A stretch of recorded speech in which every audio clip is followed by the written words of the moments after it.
This is the easiest samosa wrap you can ever make. Welcome back to my channel. We are using 3.5 cup of flour, or using 3 tablespoons of vegetable oil. I'm using half teaspoon of salt. Then I'm going to go on now to add 1.5 cup of water.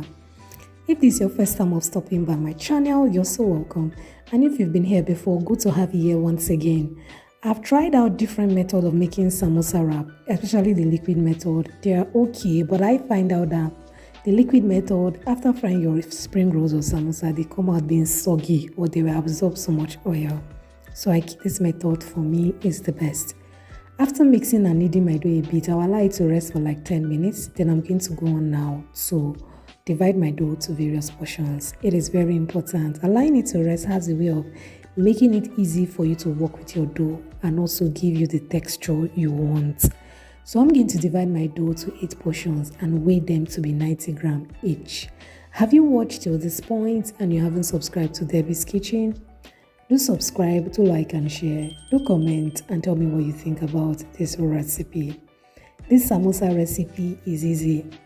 The good thing about this samosa recipe is that you won't have issues with you rolling your dough and it being stuck to each other. That is going to be one major issue you're going to have with other methods. This method is easier and you won't have to struggle with separating your dough. That wahala is not there. So you see me weigh my dough. They are all 90 grams each. I'm going to go on now to the next process. If you have watched till this point, I want you to thumbs up this video, do like and share, and do subscribe to Debby's Kitchen, do comment. The full samosa recipe will be coming your way shortly. You wouldn't want to miss out on that. Now I'm going to dust my flour, my surface with flour, and also dust my dough with flour repeatedly as I roll till thin.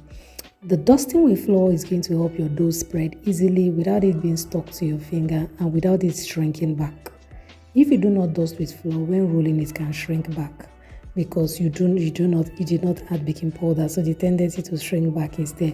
But dusting with flour repeatedly helps it. When you roll it, it just stays that way and you will get the texture and the kind of dough you want for your samosas. After which, I'm going to cut round circle using the cover of my rice cooker. Use whatever you have in your kitchen that can give you round circles. I'm going to cut out round circles and I'm going to go on now to separate it from my dough, and this is what you get at the end of the day. Beautiful. I'm going to place them now on my tray.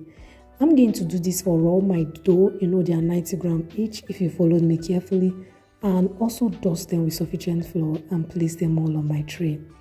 After this method, if you want to make your samosa, you can heat this dough on both sides, or you can use them this way straight for your samosa, maybe dividing it into squares, or dividing it into a quarter of a circle, or dividing it into half of a circle. You're going to see that in my subsequent video, but at this stage you can use this dough the way it is for your samosas. It's perfect. You don't need to heat it up again.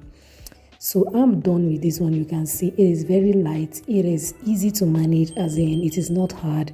And when you fry this making your samosas will come back being very crispy. So this is me placing the second one now on the other one, making sure that I did dust with sufficient flour.